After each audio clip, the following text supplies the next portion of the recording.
çok bereketli ay olan Ramazan ayında bizler şu anda 3. yılına sıkıntıların başladığı günden beri 3. yılına girmiş Suriye'deki kardeşlerimiz için Ramazan ayı içerisinde bir İHA olarak hedef koyduk. Bursa Sivil Toplum Kuruluşlarıyla, diğer kamuoyuyla beraber oraya en az bir 10 tır gönderelim diye. Ama hamdolsun bugün 17. tırımızı bugün buradan göndermiş olacağız. Bugün 8 tır gönderiyoruz. Dualarla inşallah uğurlayacağız. Bu zamana kadar Bursa halkından, sivil toplum kuruluşlarından, başta Büyükşehir Belediyesi olarak başkanımdan teşekkür ediyoruz katkılarından dolayı. Şu an tırların içerisinde, özellikle Ramazan ayı içerisinde ağırlıklı gıda üzerine durduk. Şu an %90'ı gıda tırların içerisinde. İşte 30 tondan düşündüğümüzde bugün 8 tırımız gidiyor. İnşallah bayram öncesi biz o kardeşlerimize dağıtımı da bitirip ulaştırmak hedefimiz.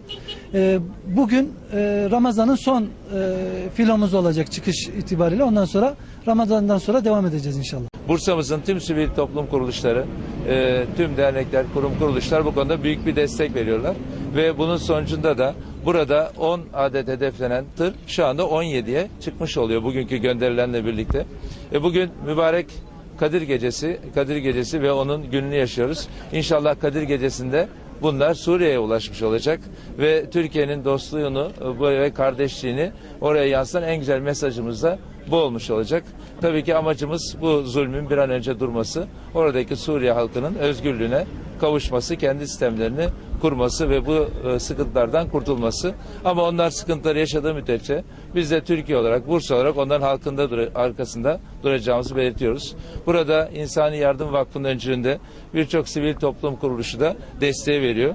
Başta Müsiat 2 tırla, Memursen, Bihmet, Birlik Vakfı, Emir Sultan Mahallesi bölge halkı ve Verenel Derneği ile birlikte Büyükşehirimizin de desteğiyle bu 8 tır bugün gönderilmiş oluyor. Biz de onlara en azından bir Kadir Gecesi'nde yaklaşık birkaç gün sonra yaklaşacağımız bayram için bir hediyemiz olsun istedik. Mevlana fensurna alel kavmil kafirin, ente Mevlana fensurna alel kavmil münafikin, ente Mevlana fensurna alel kavmil zalimin. Allahümme aizel İslam'e izzetel müslimin. Allahümme edille şirke dilletel müşrikin. Allahümme kahhir a'dâena gâdâ'eddin. Allahümme kahhir a'dâena gâdâ'eddin. Allahümme ensur men nesareddin. Allahümme ensur men nesareddin. Değerli dostlar, değerli kardeşlerim, çok anlamlı bir günde duaların Cenab-ı Hakk'a direkt ulaştığı bir gecenin gündüzündeyiz, Kadir Gecesi'ndeyiz. Ramazan bayramının arefesindeyiz. Dolayısıyla Kur'an-ı Kerim'de Cenab-ı Hak namazda yarışın, oruçta yarışın, şunda yarışın, bunda yarışın deniyor. Sadece festebikul hayrat, hayırlarda yarışın diyor Cenab-ı Hak.